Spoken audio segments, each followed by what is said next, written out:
मनरेगा बचाओ संग्राम, बिलासपुर में कांग्रेस का जोरदार शक्ति प्रदर्शन। नेहरू चौक से कलेक्ट्रेट तक गूंजा विरोध, सरकार पर तीखा हमला। छत्तीसगढ़ के बिलासपुर में आज कांग्रेस ने मनरेगा बचाओ संग्राम के तहत जोरदार शक्ति प्रदर्शन किया। बड़ी संख्या में कांग्रेस कार्यकर्ता शहर के नेहरू चौक पर एकत्रित हुए और वहां से रैली निकालते हुए कलेक्ट्रेट कार्यालय तक मार्च कर घेराव किया। पूरे मार्ग में नारेबाजी और विरोध की गूंज सुनाई देती रही। नेहरू चौक पर आयोजित सभा में भारतीय राष्ट्रीय कांग्रेस के साथ एनएसयूआई और भारतीय युवा कांग्रेस के पदाधिकारी व कार्यकर्ता बड़ी संख्या में मौजूद रहे। नेताओं ने केंद्र सरकार पर महात्मा गांधी राष्ट्रीय ग्रामीण रोजगार गारंटी अधिनियम मनरेगा को कमजोर करने का आरोप लगाया। उनका कहना था कि नई व्यवस्थाओं से ग्रामीण मजदूरों को नुकसान हो रहा है और 100 दिन की रोजगार गारंटी योजना के मूल स्वरूप में बदलाव किया जा रहा है। धरना प्रदर्शन के बाद जब कार्यकर्ता कलेक्ट्रेट घेराव के लिए आगे बढ़े तो पुलिस ने उन्हें बीच रास्ते में रोक दिया।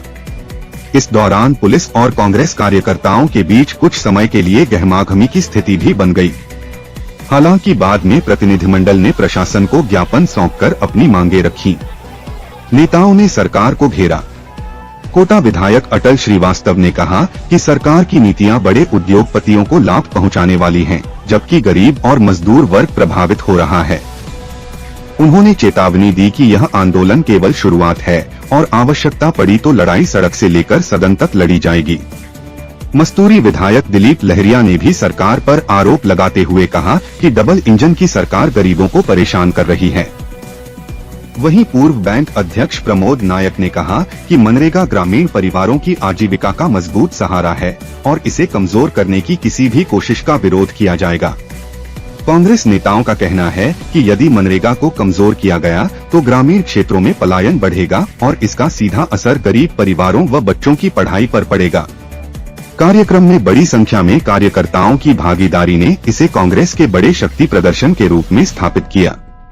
फिलहाल मनरेगा बचाओ संग्राम को लेकर कांग्रेस ने स्पष्ट कर दिया है कि यह आंदोलन आगे भी जारी रहेगा। पार्टी जब मनरेगा का कानून को हटाया तो जय राम जी की जगह नाम दे दिया ताकि आप उसमें लड़ाई करते रहो। हमारे मजदूर भाई अपने अधिकार के लिए भी लड़ाई लड़ना ना जाने। आपको इस तरीके से हिंदू मुस्लिम के नाम पर बांट दिया गया। जिस तरीके से मणिपुर में मैती और कुकी की लड़ाई हो रही है, पूरे बस्तर में आदिवासी और कन्वर्टेड आदिवासियों के बीच में लड़ाई करा दी। ये पूरा का पूरा सिस्टम है कि आप लोग आपस में लड़ते रहो। गरीब लोग, ये जो दो अंबानी और अडानी है, इनको पूरी संपत्ति बेचने का काम भारतीय जनता पार्टी कर रही है। देश में कब कानून बदल जाता है आपको पता ही नहीं चलता कि कब। पैसा कानून छत्तीसगढ़ में लागू है, बस्तर में लागू है, ग्राम सभाएं लागू है, पर कहाँ उद्योगपतियों के हाथ में कब ग्राम सभाएं लागू हो जाती है, कब प्रस्ताव पारित हो जाता है। साथियों, चेतना होगा हम सबको। जिस तरीके से आप देखिए कि छत्तीसगढ़ में भी बलरामपुर में अब अधिकारी एसडीएम लोग किसी आदिवासी की हत्या कर रहे हैं। देखिए कहाँ जा रहा है, क्योंकि यहाँ पर जो सरकार बैठी है, विष्णुदेव साय की सरकार बैठी है, पूरा मंत्रिमंडल बैठा है, उसका रिमोट वहाँ अंडारी और अबानी के हाथ में है। तो इस बात से सारे बड़े नेता हमारे माननीय अटल श्रीवास्तव जी, दिलीप लहरिया जी, हमारे प्रभारी सुबोध हरिद्वाल जी, जितने भी विधायक के हमारे चुनाव लड़े हुए, हमारे पूर्व जिलाध्यक्ष विजय केसरवानी जी, विजय पांडे जी, बिलासपुर जिले के एक भी मत हमारे अर्जुन तिवारी जी, विजय पांडे जी, कोई भी ऐसा बड़ा नेता जिले का नहीं है। आप नाम बता दीजिए जो आज अनुपस्थित था हमारे मंच में या कार्यक्रम में। मैं आपको बता दूं, हम एकजुट हैं, ये जिला एकजुट है, ये शहर एकजुट है, ये प्रदेश और ये देश इस मनरेगा को लेकर के एकजुट है।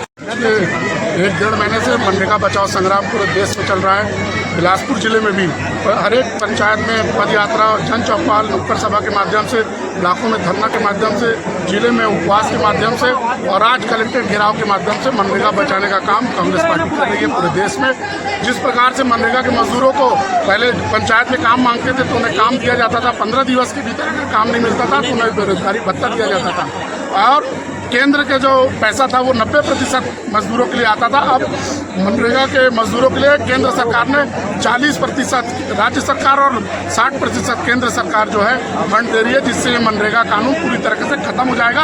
और कांग्रेस पार्टी का एक महत्वपूर्ण मांग ये है कि प्रत्येक मनरेगा मजदूरों का रोजी जो है न्यूनतम मजदूरी 400 रुपया होना चाहिए और इसी मांग को लेकर कांग्रेस पार्टी लड़ रही है। जब तक ये मांग पूरी नहीं होती, कांग्रेस पार्टी सदन से सड़क तक लड़ाई लड़ती रहेगी।